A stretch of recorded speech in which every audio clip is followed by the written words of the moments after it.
And also to give us more insight into this, we are joined by India's former ambassador to Israel and the United States. Mr. Arun Singh is joining us live from Delhi. Now, Ambassador Singh, this is a proposal that's been put forth by the Israeli Internal Security Minister Itamar Ben-Gvir, where he wants Israeli settlers to be sent into Gaza Strip to populate them there. What do you make of this interesting proposal by him? I wouldn't call it a proposal. And this kind of sentiment has been articulated also earlier. Earlier, of course, more in the context of the West Bank, now Gaza. Now, this is the sentiment in a very small minority, right-wing minority in Israel. Does not necessarily command wide popular support in Israel. Although this section of the political opinion is at the moment part of the power structure. But this kind of a viewpoint, as you indicated, will not get any support in the Arab countries, including Egypt, Saudi Arabia, UAE and others. It will not find any support in Europe. It will not even find support in the United States. And of course, it would be opposed by the Palestinians, including those living in Gaza. And the United States has said clearly that it does not support at this stage any redrawing of the boundaries of Gaza, any eviction of those living in Gaza, any settlements in Gaza. So that's their position. And so if Israel were to go ahead along this path, the first challenge they will find is that there will be enhanced resistance from the wider Palestinian population living in Gaza. Also, there has been widespread destruction in Gaza, and a lot of money will be required after active conflict for reconstruction effort. And nobody will step forward, neither the other Arab countries nor the European countries, if they see that a reversal is happening in the Israeli position and there is no forward movement towards any kind of a settlement of the Israel-Palestine issue. And this kind of fresh settlement activity would be seen as a further setback to any thought of a two-state solution.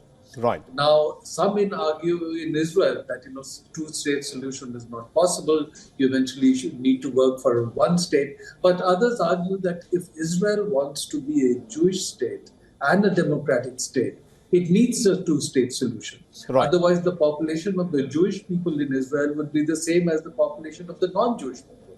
And then you cannot have a Jewish state if it is a democratic state. So that's an internal contradiction that they have to resolve themselves.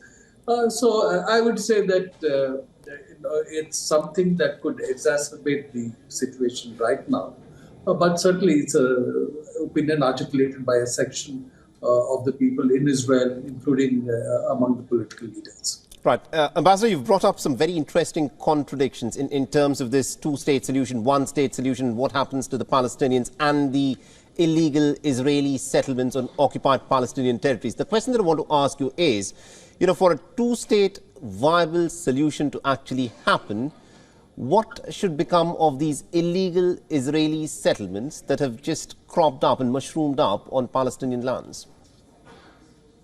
So that's the difficult challenge. As you indicated in your own comments, in 2005, Israel had pulled out the settlements that they were there in Gaza. At that time, there were 5,000 odd Israeli settlers living in Gaza. And Israel had found it very difficult, and in terms of the domestic politics, a wrenching effort to take these people out of Gaza. And logistically also, the army had to play a difficult role. People were just refusing to move. Now you have 500,000 Israeli settlers living in the West Bank.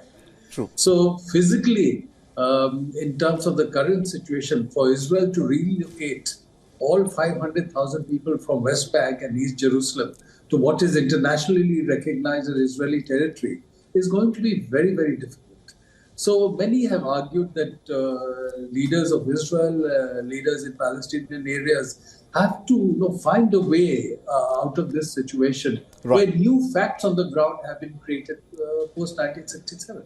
And if neither side is willing to compromise on their established positions, a solution would be difficult. So I think in terms, earlier also Israel had offered to the Palestinian leaders that 4% or 6% of West Bank territory could be kept in Israel, where the settlements are concentrated, and the rest, could be part of a Palestinian state. But for the Palestinian leadership to accept that kind of a position would be seen as compromising, and domestically they would be undermined. So it's a difficult position, but eventually it's the people of Israel, the Palestinian leaders who have to, along with support of the international community, look at finding some creative way that works for both people. Absolutely. I think you've summed it up really well there. Thank you very much indeed, Ambassador Singh, for joining us with that perspective. WION is now available in your country. Download the app now and get all the news on the move.